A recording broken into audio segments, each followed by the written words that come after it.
L'idée derrière les différentiels, c'est d'approximer une fonction par une fonction linéaire ou affine. Supposez que j'ai une fonction f de R dans R, et qui a une certaine forme. Disons, elle fait ça.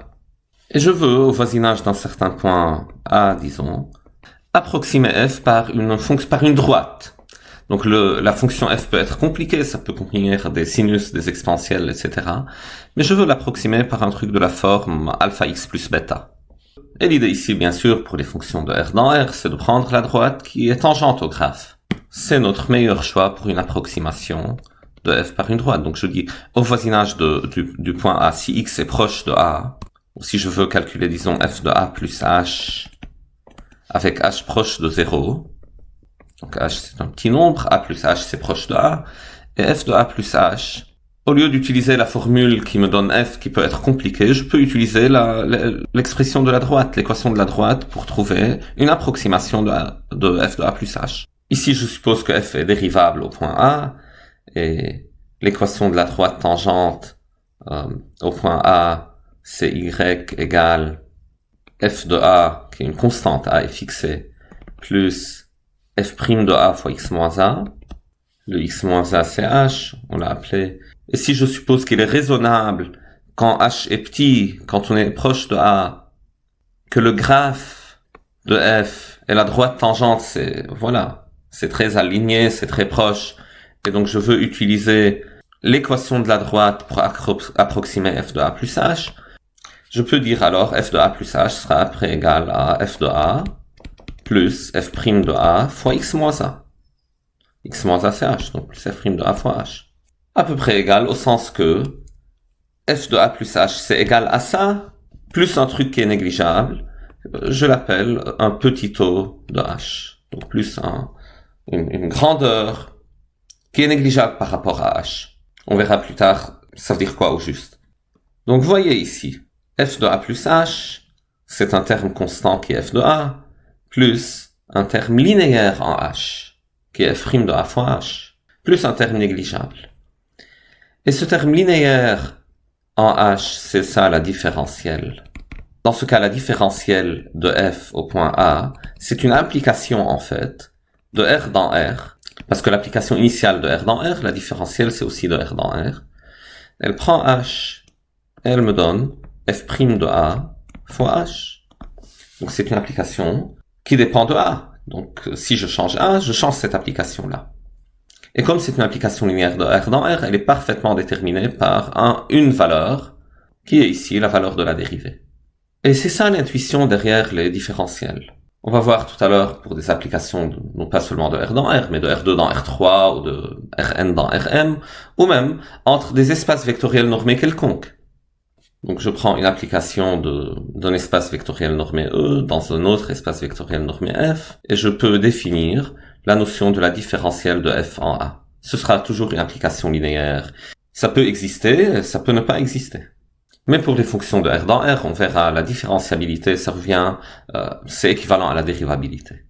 Ou la différenciabilité en un point A veut dire l'existence d'une application linéaire, L, telle que f de a plus h, c'est f de a plus L de h, plus un truc négligeable, plus un petit o de h. Donc, pour une fonction être différenciable au voisinage d'un point A, veut dire que lorsque je prends un point x assez proche de a, x c'est a plus h, je peux approximer f de x par une fonction affine en x moins a. Donc h c'est x moins a. Donc si je peux approximer, en un sens à définir plus tard précisément, si je peux approximer ma fonction f par un truc qui est affine, donc qui est linéaire plus constante, ce sera ça la différenciabilité. Et pour les fonctions de R dans R, différenciabilité en un point équivaut à la dérivabilité en ce point. Et toujours pour les fonctions de R dans R, trouver la différentielle, ça revient à trouver une valeur, un nombre réel qui est la dérivée au point, comme c'est montré par cet exemple-là. Maintenant, disons pour les fonctions de R2 dans R, si j'ai une fonction de R2 dans R, donc son graphe sera une certaine surface de R3. Alors le graphe de ma fonction f va ressembler à quelque chose comme ça. Donc j'ai x, y ici, ou bien disons a, b. Et ça, ici la hauteur, ça c'est f de a, b. Et encore ici, supposez que je connais f de AB, mais je veux f de A plus H et B plus K. Où H et K sont très petits. Donc, supposez que vous connaissez f de 2, 3, et vous voulez, en fait, f de 2,001, 3,002, par exemple. Et l'expression qui vous donne f est compliquée. Il y a des sinus et des logs et des trucs comme ça là-dedans. Mais vous voulez une approximation de ça. Et tout à l'heure, pour les fonctions de R dans R, on approximait le graphe par la droite tangente. Pour les fonctions de R2 dans R, on approxime par le plan tangent. Au lieu d'utiliser l'expression de f pour calculer f de a plus h b plus k, qui peut être une expression compliquée, on utilise l'équation du plan tangent. Dans ce cas, comment on calcule la différentielle? Il y a des théorèmes d'existence, c'est que bon, si la différentielle existe, alors c'est donné par le gradient ou les dérivées partielles. Donc, je vais expliquer ça à l'aide d'un exemple. Plus tard, on va détailler sur les choses plus théoriques. Donc, supposez que f de xy, c'est donné par une certaine expression de la forme x3 fois y2, par exemple. Et on s'intéresse à la différenciabilité au point 1, 1. La première chose qu'on fait, c'est donc calculer les dérivées partielles, des ronds f sur des ronds x. En un point xy, je dérive ça par rapport à la variable x, donc y supposé constante, ça donne 3x2, y2. Et au point 1, 1, je remplace x et y par 1, donc ça donne 3. Des ronds f sur des ronds y, en un point xy quelconque, c'est 2x3, y. Et au point 1, 1, au même point, c'est 2. Et dans ce cas aussi, on verra que ma fonction est différenciable au point 1, 1. Donc, si je prends hk petit, f de 1 plus h, 1 plus k, sera égal à f de 1, 1, plus ce nombre-là fois h, donc 3h, plus 2k, plus un terme négligeable, un petit taux de h et k. Donc ça, c'est le terme constant, ça, c'est le terme linéaire, et ça, c'est le terme négligeable. La différentielle ici, c'est aussi une application linéaire. Donc la différentielle de f au point 1, 1, c'est une application, tout comme l'application initiale. Donc l'application initiale, c'était de R2 dans R, donc la différentielle en un point, c'est aussi de R2 dans R. Elle prend h et k, et me donne ce terme linéaire, 3h plus 2k. Et clairement, la différentielle, les coefficients qui apparaissent dans la différentielle, c'est quelque chose avec des dérivées partielles ici. Donc ça, c'est des ronds f sur des ronds x au point considéré, et le 2, c'est des ronds f sur des ronds y au point considéré. Et ce vecteur-là, des ronds f sur des ronds x, des ronds f sur des ronds y, ça s'appelle le gradient, en fait. Et donc la différentielle, c'est juste le gradient scalaire déplacement. Donc c'est 3, 2... scalaire, le déplacement que j'ai fait de 1, 1 au nouveau point xy, donc x c'est 1 plus h, y c'est 1 plus k, donc le déplacement c'est hk, ce produit scalaire, gradient scalaire déplacement, c'est l'expression de la différentielle. Et en notation matricielle, donc voilà la différentielle de f au point 1, 1, c'est comme un produit matriciel. On l'écrit comme ça parce que c'est ça ce qui va se généraliser plus tard. Donc c'est des ronds f sur des ronds x en 1, 1. Des ronds f sur des ronds y en 1, 1. Donc ça c'est essentiellement le gradient mais écrit comme une matrice ligne, fois produit matriciel fois hk. Donc quand je multiplie ces deux matrices, j'aurai une matrice qui a autant de lignes que la première, autant de colonnes que la seconde. Donc j'aurai une matrice à une ligne, une colonne, qui est en fait, bon, si je remplace les choses par leur valeur, donc je dis ici c'est 3, 2 fois hk, et le produit c'est, voilà, 3h plus 2k. Donc c'est la matrice à une ligne, une colonne, 3h plus 2k, donc c'est le nombre 3h plus 2k. Donc par exemple ici, si je veux calculer f de 1,01 et 0,99 ou 0,98 disons. Donc h ici c'est 0,01 et k c'est moins 0,02. Donc ce truc là sera égal, à peu près égal à f de 1, 1 qui est 1 plus 3h plus 2k. Et ça, c'est, voilà, 1, 3H, c'est 0,03, plus 2K, c'est moins 0,04. Donc, c'est 1 moins 0,01, c'est 0,99. Ce sera approximativement égal à ça, parce qu'il y a ici le terme négligeable par rapport à H et K. Donc, les différentiels, n'oublions pas, c'est juste pour approximer votre fonction de départ au voisinage d'un point par une fonction affine, c'est-à-dire par une fonction linéaire plus une constante. La partie linéaire sera la différentielle. Elle sera toujours comme ça. Les différentiels, c'est juste ça. Et c'est quoi la relation avec le plan tangent? Donc, vous voyez ce qui est écrit là, hein? L'expression de la différentielle, ici. Ça. Il faut remplacer h par x moins 1 et k par y moins 1, vous aurez l'équation du plan tangent. En fait, l'équation du plan tangent, c'est alors z égale le f de 1, 1, c'est 1, plus 3h, h c'est x moins 1, plus 2 fois le k c'est y moins 1. Ça, c'est l'équation du plan tangent au graphe de f au point 1, 1. Et c'est pour ça que, voilà, on voit cette approximation comme une approximation de f par le plan tangent. Comme pour les fonctions de R dans R tout à l'heure, on approximait f par la droite tangente au graphe. Maintenant, je peux aussi faire des trucs plus compliqués. Donc, on a fait les fonctions de R dans R, de R2 ou de R3 dans R, ça se fait pareil, mais je peux avoir des fonctions de Rn dans Rm. Donc, prenons un exemple, une fonction de R3 dans R2, disons. Donc, soit f de R3 dans R2. Donc, elle prend x, y et z, elle me donne deux nombres. Donc, le premier, je peux dire, c'est x exponentielle y plus z. Et le second, c'est, disons, y2z. Et je m'intéresse à la différenciabilité de f au voisinage du point. Donc, je dois donner un point de R3. Donc, je donne le point x égale 2, y égale 0 et z égale 1. Je calcule d'abord f de 2, 0, 1. Et ça, c'est clairement... Le premier terme, c'est, voilà, x égale 2 fois exponentielle 0 plus 1. Le deuxième terme, c'est y2, bon, le deuxième terme, c'est 0, parce que y égale 0. Et donc ça, c'est le point, voilà, 3, 0, un point de R2. Et ce qui m'intéresse, c'est approximer f de 2 plus h, 0 plus k, 1 plus l, où h, k et l sont de petits déplacements, par f de 2, 0, 1, qui est, voilà, c'est un vecteur cette fois, 3, 0, plus un terme linéaire en h, k et l.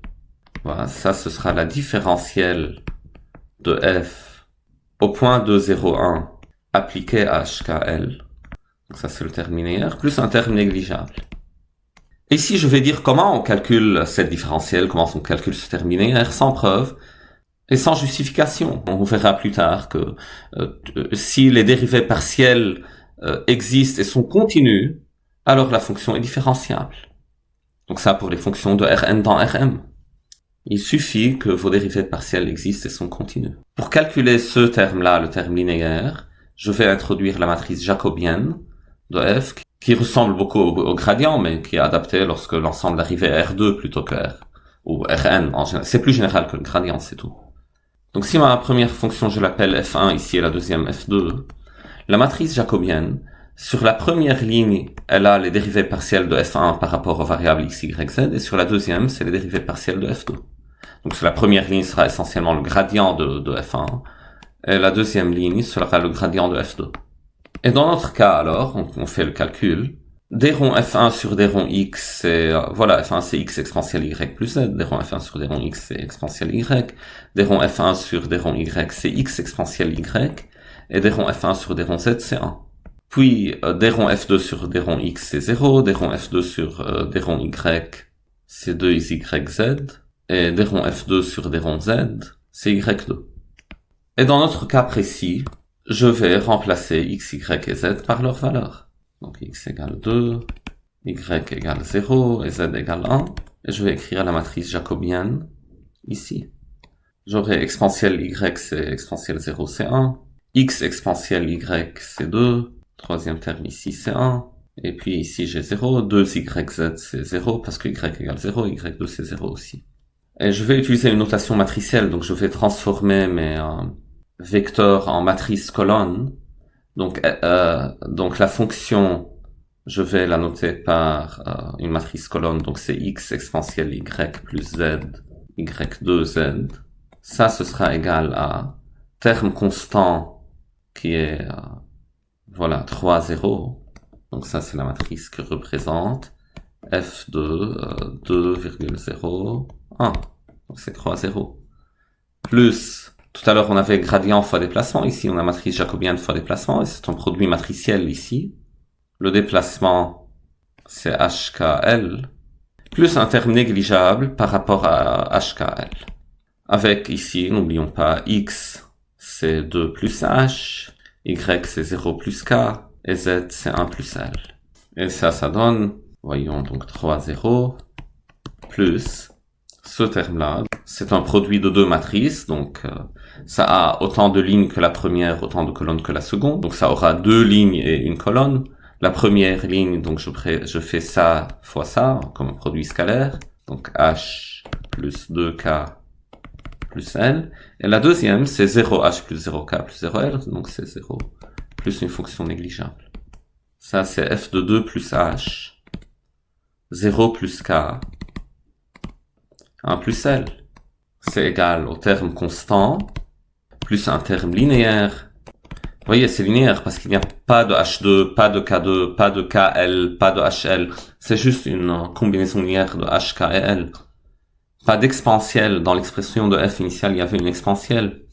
Il y avait des produits entre les variables. Non, il n'y a plus rien de ça. C'est un terme linéaire. Et plus un terme négligeable. Donc la différentielle de f au point considéré, c'est une application. Tout comme l'application initiale, c'est de R3 dans R2. Et elle envoie HKL. Elle l'envoie à, voilà, ça donne deux coordonnées. Donc H plus 2K plus L. 0. La deuxième coordonnée, c'est 0. Voilà, c'est une application.